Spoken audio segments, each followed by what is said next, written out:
Hello, everybody. This is Sohan from Think Chess, and we are back to attacking my way.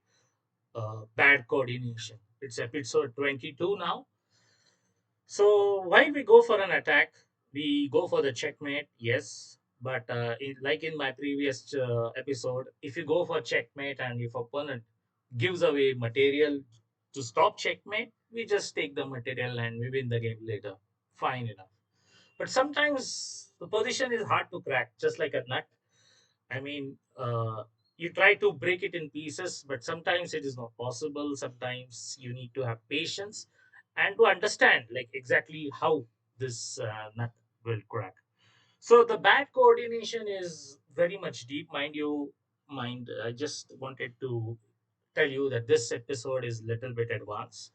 So it's not just easy like you just go like puzzle solving like fatafat and you just go ahead with that. No, this position you need to understand basically the real heart why black's position is lost. This is very nice, little deep also, not too difficult, but yes, it is slightly difficult to understand.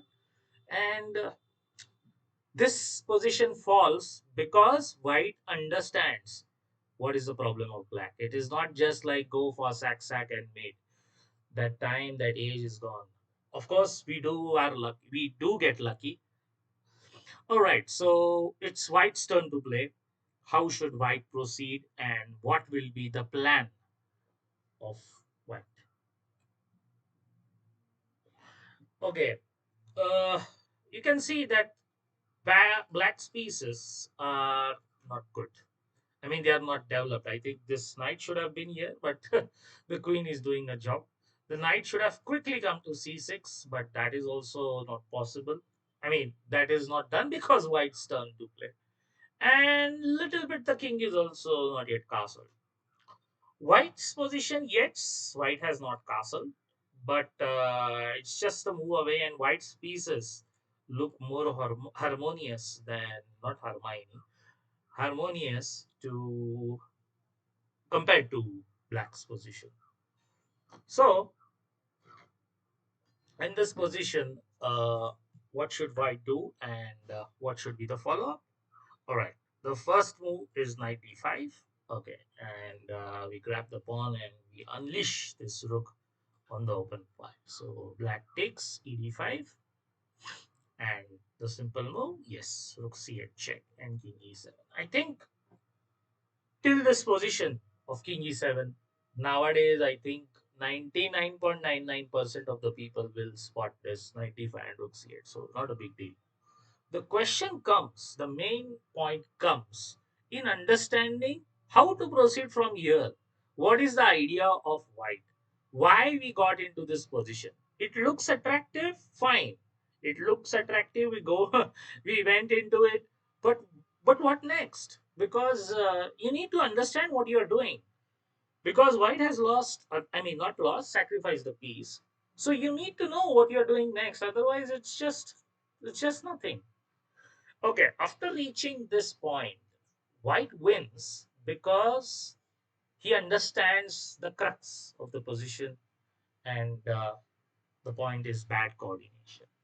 So this knights are bad, these rooks are bad. Now, just take a look. The knight cannot move. This rook will drop. This knight has no space, but even if it moves, we are going to take the rook. So this rook has paralyzed both these guys, both these pieces. So only remaining option is the queen, which is not at all doing anything. And of course, I mean, just to remind, this is protecting g7 pawn. So she's stuck there. This bishop is only active piece, and of course, this bishop on h7 doing a good job.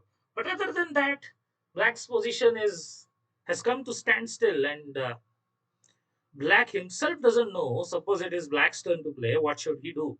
Okay, he has a check.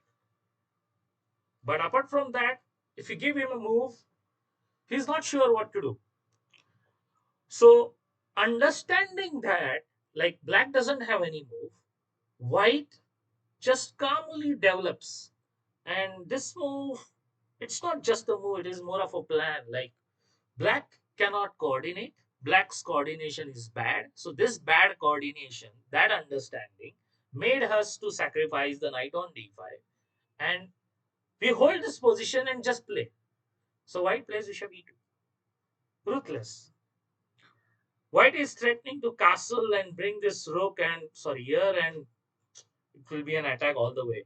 And even if the queen gets exchanged still after bishop g4, or maybe after say queen e6, is it possible for me to take on g7?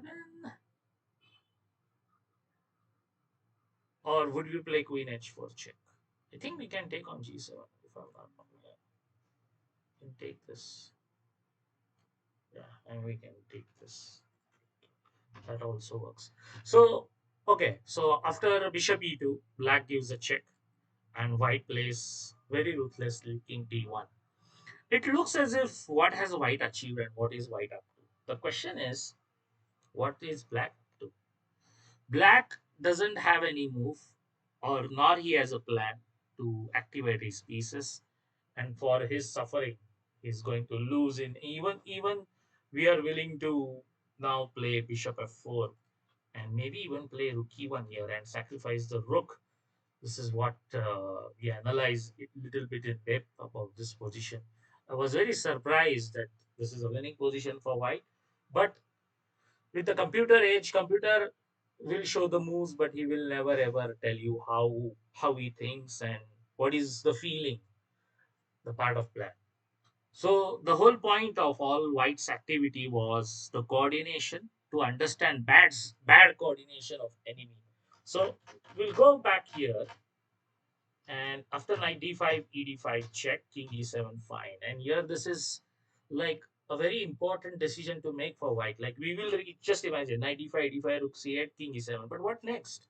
How are you going to follow up if you don't have any follow up? Just imagine this rook is coordinated somewhere and I can play knight f6 and somehow coordinate. White is going to lose because he's down a piece. So sacrificing a piece in a flashy style is easy, but calculating and understanding is the difficult part. So you have to understand now how white is going to proceed. So white is going to just develop calmly. Why? Because black cannot develop the pieces, and white slowly will gain access to the black's ground and win the game. I understood. I understood. Even I analyzed with my friend and with this engine to understand these intricacies. It was pretty difficult. So why I gave this to bring some light, like chess calculation and chess combinations have an important understanding along with just calculation and understanding, and making this ruthless decision just to wait is one of the hardest decision to make on the chessboard. Many more to come, and stay tuned for my next episodes attacking my way. Thank you.